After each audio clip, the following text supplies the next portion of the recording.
Hello everybody, today I am doing a review of the buddy read in January, what was my buddy read in January on my Discord server, The Once and Future King by T.H. White. As always, there's a link in the description to this video. If you haven't yet joined my Discord server, definitely check that out so you can read books with me and just generally hang out. This book, as probably most of you know, is sort of the core of 20th century Arthurian legend.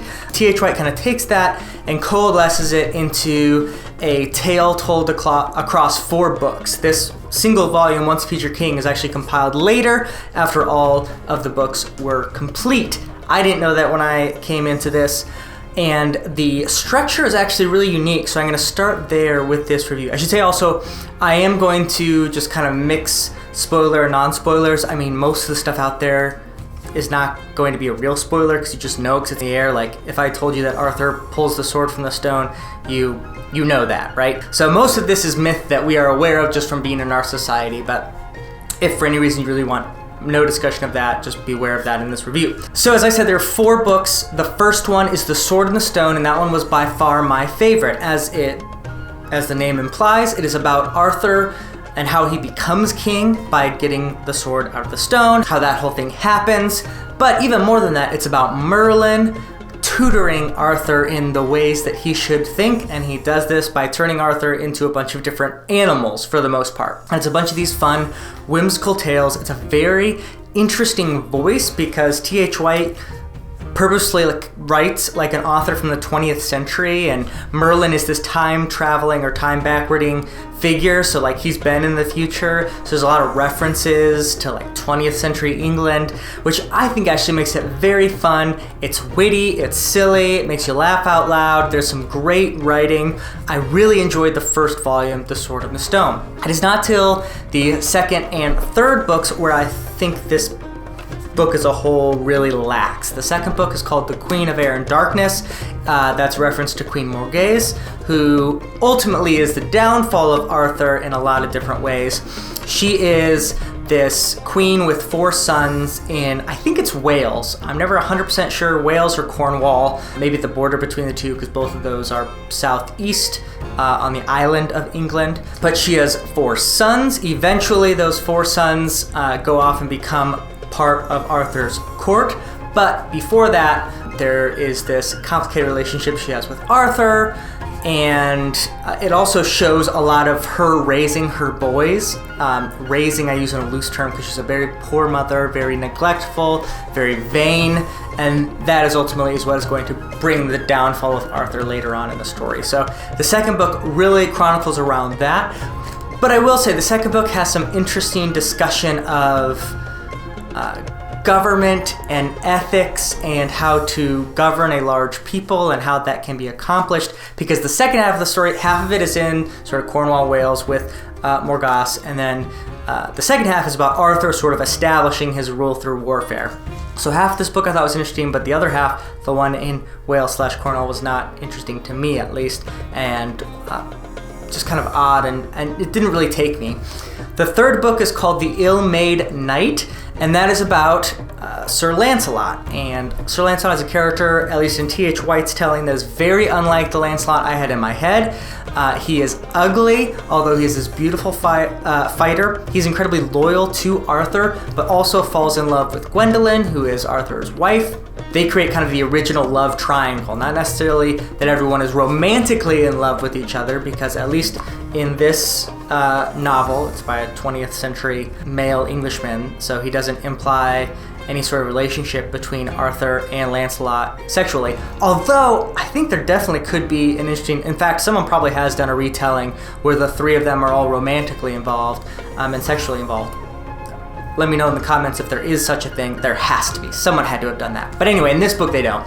It's just loyalty between them and romance between Gwen and the 2 men. It's a very interesting love triangle, but it's not focused on as much as Lancelot and a sort of morose, depressive search for meaning in his life.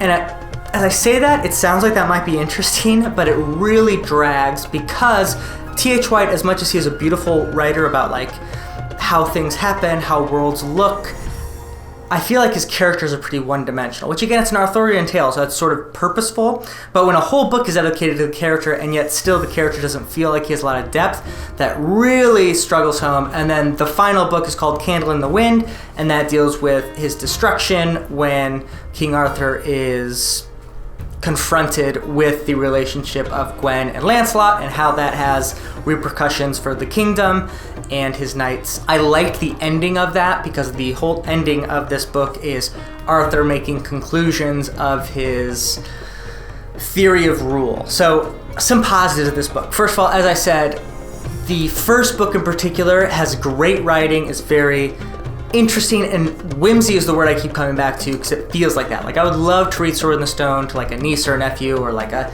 kid of one of my friends. Like, it's a great imagination story.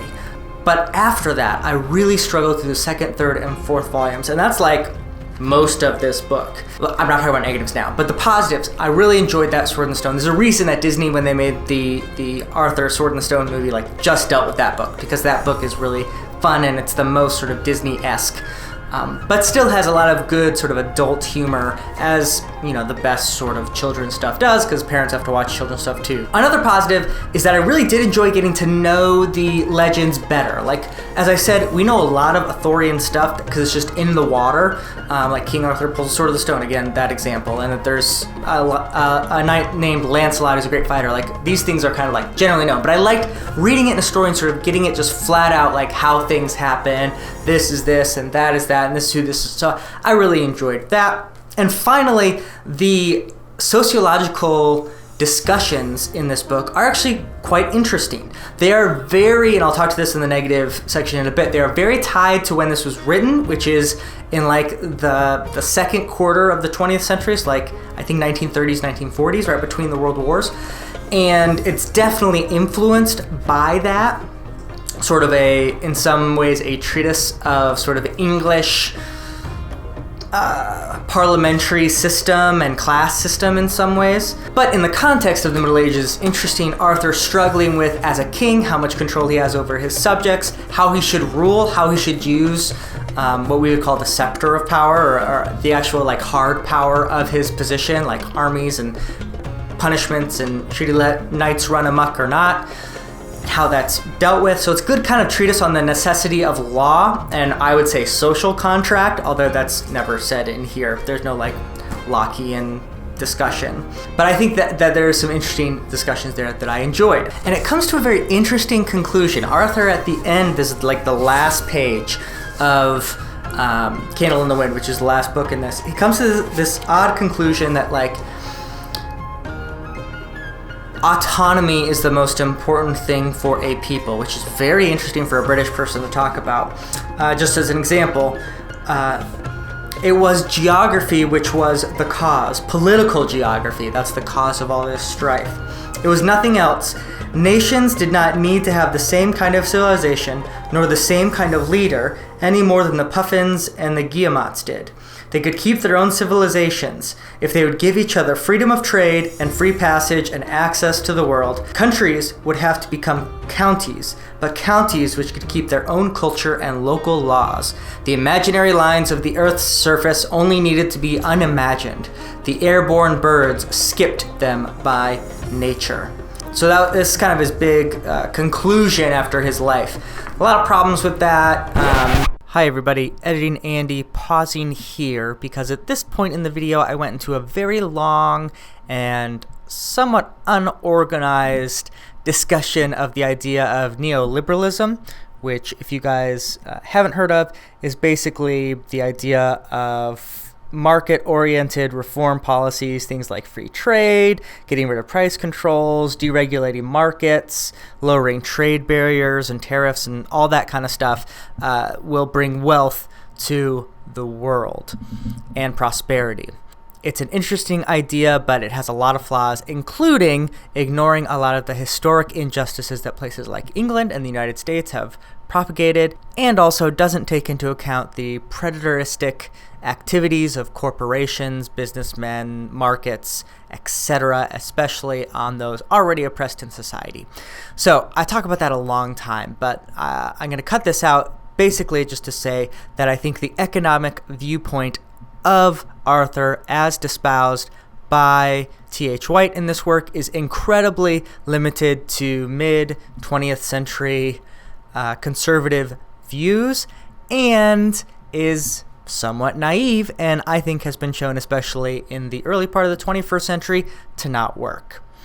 All right, back to the book side of this review.